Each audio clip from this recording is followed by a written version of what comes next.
8 লক্ষ টাকা খরচ হচ্ছে একেবারে ছাদ পর্যন্ত। আমরা আজকে দেখাবো যে লোড বিয়ারিং এর সঠিক পদ্ধতি কিরকম হওয়া উচিত এবং এই বাড়িটা কিভাবে করা হচ্ছে। আসসালামু আলাইকুম, আমি ইঞ্জিনিয়ার তানভীর। আজকে আমরা 3 রুমের একটি বাড়ির মোটামুটি সবকিছু দেখানোর চেষ্টা করব। বাড়ির খরচ এবং নির্মাণ পদ্ধতি মোটামুটি সবকিছুই আজকে আমরা দেখানোর জন্য চেষ্টা করব। তো শুরুতে আমরা এই বাড়িটার মধ্যে কি কি আছে এই বিষয়টা সবাইকে একটু দেখাবো।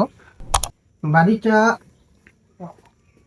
বাড়িটা মূলত আমাদের 3 রুমের একটি বাড়ি এবং এটা আমাদের সিঁড়িটা খুবই ছোট রাখা হয়েছে জায়গা স্বল্পতার কারণে। মালিকের রিকোয়েস্টে সিঁড়িটা খুব ছোট করে করা হয়েছে। তো এখানে আমাদের সিঁড়িতে ঢোকার পরে আমাদের এই পাশে একটা রুম আছে, 13 ফিট বাই 13 ফিট একটা রুম। রুমের সাইজটা মোটামুটি স্ট্যান্ডার্ড রাখা হয়েছে, 13 feet by 13 feet, totally block দিয়ে তৈরি। আর এই পাশে এই জায়গাটা আমাদের ড্রয়িং এবং ডাইনিং স্পেস। তার পাশে একটা রুম আছে, এটা আমাদের একটা কমন রুম। এই রুমটা আপনার 13 ফিট বাই 13 ফিট, সবগুলো রুমই 13 ফিট বাই 13 ফিট রাখা হয়েছে। তো এখানে আমাদের এটা কিচেন হবে। কিচেনে মূলত আমাদের শাটারিং এর কাঠগুলো রাখা হয়েছে। তো এখানে কিচেনের জন্য যে চুলার জায়গাটা কিন্তু সুন্দর করে বক্স করে রাখা হয়েছে। তারপর এখানে বেসিনের জায়গাটাতে যে জায়গায় পাইপ হবে ওখানে ফাঁকা রাখা হয়েছে। তো মোটামুটি সবকিছু কিন্তু গুছিয়ে করা হচ্ছে। আর এটা আমাদের কমন টয়লেটটা মোটামুটি 4.5 ফিট বাই 6 ফিট রাখা হয়েছে। তো জায়গাটা একটু ছোট, তারপরে মোটামুটি চলে। আর এটা আরো একটি রুম, এটা 12 ফিট বাই 12 ফিট একটি রুম। তো এই ছিল মোটামুটি এই বাড়ির লেআউট। মূলত বাড়িটা 900 স্কোয়ার ফিটের একটি বাড়ি। এই বাড়িটির নির্মাণ পদ্ধতি লোড বিয়ারিং সিস্টেম। তবে বাড়িতে কিছু সমস্যা আছে। লোড বিয়ারিং এর যে সঠিক পদ্ধতি, এই পদ্ধতিটা কিন্তু এই বাড়িতে ফলো করা হয় নাই। আমরা আজকে দেখাবো যে লোড বিয়ারিং এর সঠিক পদ্ধতি কিরকম হওয়া উচিত এবং এই বাড়িটা কিভাবে করা হচ্ছে। তো দুইটার মধ্যে যে এই পার্থক্যটা আজকে আমরা দেখাবো, যাতে করে আপনারা পরবর্তীতে কাজ করার সময় এই বিষয়ে সতর্ক থাকতে পারেন। মূলত এই যে এখানে দেখুন, এটা আমাদের 8 ইঞ্চি 8 ইঞ্চি 16 ইঞ্চি যে ব্লকটা, এই ব্লকটা কিন্তু এখানে দেওয়া হয়েছে। এর নিচে মূলত একটা 6 ইঞ্চি থিকনেস এবং 12 ইঞ্চি চওড়ার একটি বিম দেওয়া হয়েছে টোটাল বাড়ির চারপাশে। তো মূলত এই পদ্ধতিটা কিন্তু সঠিক না, কারণ বিমের সাইজটা আপনার মাত্র 12 ইঞ্চি চওড়া এবং 6 ইঞ্চি উচ্চতা। এরকমটা হওয়ার কারণে মূলত ফাউন্ডেশন লোড নেয় মোটামুটি এরিয়ার উপর বেস করে। তো এরিয়া যখন যদি আমাদের ছোট হয়, সেক্ষেত্রে কিন্তু লোডটা মাটিতে চারিদিকে ট্রান্সফার করতে পর্যাপ্ত জায়গা পায় না। তো তখন দেখা যায় যে বাড়ির যে জায়গাটা একটু দুর্বল, মাটিটা একটু দুর্বল নরম, সেখানে একটু দেবে যাওয়ার সম্ভাবনা থাকে।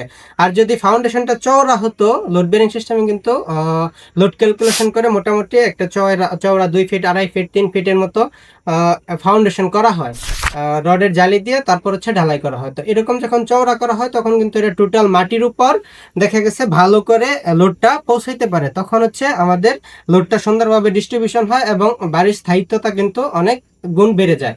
আর এরকম করার কারণে এখানে বাড়ির স্থায়িত্বটা কমে যাওয়ার সম্ভাবনা আছে। আর আরেকটা বিষয় যে ওয়ালগুলো আমরা একটু দেখি, এই ওয়ালটা কিন্তু 5 ইঞ্চি ওয়াল। মূলত লোড বেয়ারিং 6 ইঞ্চি ওয়াল হয়। এখানে 3টা হোল আছে এই ব্লকটার মধ্যে। আমাদের লোড বেয়ারিং ওয়ালগুলোতে গিয়ে 2টা হোল থাকে এবং ভিতরে মোটামুটি পর্যাপ্ত জায়গা থাকে। আমরা 3 থেকে 4 ফিট, সর্বোচ্চ 3 থেকে 4 ফিট পর পর আমরা একটি করে রড দিয়ে ওই ফাঁকা জায়গাটুকু ঢালাই করে দেয় এবং এটা একেবারে ফাউন্ডেশন থেকে ছাদ পর্যন্ত যাবে, যেরকমটা এখানে রাখা হয়েছে। আমরা যদি একটু দেখাই, এই যে এই রডগুলা, এটা কিন্তু আমাদের একেবারে নিচে থেকে উঠছে। তো এখানে মোটামুটি আমাদের 5 ফিটের মতো দূরত্ব রাখা হয়েছে। 1টা 2টা 3টা 4টা, হ্যাঁ 5.5 ফিটের মতো দূরত্ব এখানে রাখা আছে। তো এত দূরত্ব কিন্তু রাখা যায় না। তো এখানে মোটামুটি যদি আমরা 3 ফিট বা 4 ফিট পর পর যদি রডগুলো দিতাম এবং ব্লকটা যদি আমরা 6 ইঞ্চি ব্লক ইউজ করতাম লোড বিয়ারিং, সেক্ষেত্রে কিন্তু এটা লোড বহন করার জন্য পর্যাপ্ত পরিমাণ শক্তিশালী হতো। তখন ভূমিকম্প রেজিস্ট্যান্স করার মতো কিন্তু এটা এরকম একটা স্ট্রাকচার তৈরি হয়ে যেত। মূলত আমাদের এই বিষয়গুলো অবশ্যই খেয়াল রাখতে হবে। লোড বিয়ারিং সিস্টেম কোনটা এবং সঠিক পদ্ধতি কোনটা, এই বিষয়টা যদি আমরা সঠিকভাবে না জানি, সেক্ষেত্রে কিন্তু আমাদের বাড়ি নির্মাণ ঝুঁকিপূর্ণ হতে পারে। আর এই বাড়িটা মোটামুটি এই যে পদ্ধতিতে করা হচ্ছে এই পদ্ধতিতে করার কারণে ফাউন্ডেশনের খরচটা কমে গেছে এবং রড গুলা একটু দূরে দূরে ব্যবহার করার কারণে রডটাও একটু কম লাগতেছে এবং ব্লকের সাইজটা ছোট হওয়ার কারণে এখানেও খরচ কম লাগতেছে। সেই কারণে এই বাড়িটা টোটাল আমাদের 8 লক্ষ টাকা খরচ হচ্ছে একেবারে ছাদ পর্যন্ত, অর্থাৎ নিচ থেকে ভিটি বাড়ি ভরাট, মিস্ত্রি বিল, মালামাল সবকিছু মিলিয়ে কিন্তু আমাদের 8 লক্ষ টাকা খরচ হচ্ছে।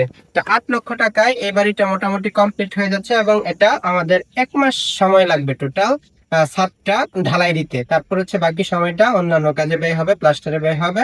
তো এইভাবে যদি আপনারা বাড়ি করতে চান, লোড বিয়ারিং সিস্টেম অথবা ফ্রেম স্ট্রাকচার, সেক্ষেত্রে আপনারা আমাদের সাথে অবশ্যই যোগাযোগ করতে পারেন। কারণ আপনারা যদি একটি সঠিক ইঞ্জিনিয়ারিং গাইডলাইন নিয়ে বাড়ি নির্মাণ করেন, সেক্ষেত্রে আপনাদের বাড়ির নির্মাণ খরচটা কমানো সম্ভব এবং দীর্ঘস্থায়ী নির্মাণ করা সম্ভব। সেই কারণে অবশ্যই আপনারা আমাদের সাথে যোগাযোগ করবেন। আমাদের নাম্বার স্ক্রিনে দেওয়া থাকবে। সবাই আমাদের সাথে যোগাযোগ করে যদি বাড়ি নির্মাণ করেন, সেক্ষেত্রে আমাদের সাথে যোগাযোগ করে ব্লক নিতে পারবেন এবং ইঞ্জিনিয়ারিং সার্ভিসটাও নিতে পারবেন। সবাইকে ধন্যবাদ। আসসালামু আলাইকুম। 8 লক্ষ টাকা খরচ হচ্ছে একেবারে ছাদ পর্যন্ত, অর্থাৎ নিচ থেকে ভিটি বাড়ি ভরাট, মিস্ত্রি বিল, মালামাল সবকিছু মিলিয়ে কিন্তু আমাদের 8 লক্ষ টাকা খরচ হচ্ছে। তো 8 লক্ষ টাকায় এই বাড়িটা মোটামুটি কমপ্লিট হয়ে যাচ্ছে এবং এটা আমাদের 1 মাস সময় লাগবে টোটাল ছাদটা ঢালাই দিতে। তারপর হচ্ছে বাকি সময়টা অন্যান্য কাজে ব্যয় হবে, প্লাস্টারে ব্যয় হবে। তো এইভাবে যদি আপনারা বাড়ি করতে চান, লোড বিয়ারিং সিস্টেম অথবা ফ্রেম স্ট্রাকচার, সেক্ষেত্রে আপনারা আমাদের সাথে অবশ্যই যোগাযোগ করতে পারেন। কারণ আপনারা যদি একটি সঠিক ইঞ্জিনিয়ারিং গাইডলাইন নিয়ে বাড়ি নির্মাণ করেন, সেক্ষেত্রে আপনাদের বাড়ির নির্মাণ খরচটা কমানো সম্ভব এবং দীর্ঘস্থায়ী নির্মাণ করা সম্ভব। সেই কারণে অবশ্যই আপনারা আমাদের সাথে যোগাযোগ করবেন। আমাদের নাম্বার স্ক্রিনে দেওয়া থাকবে।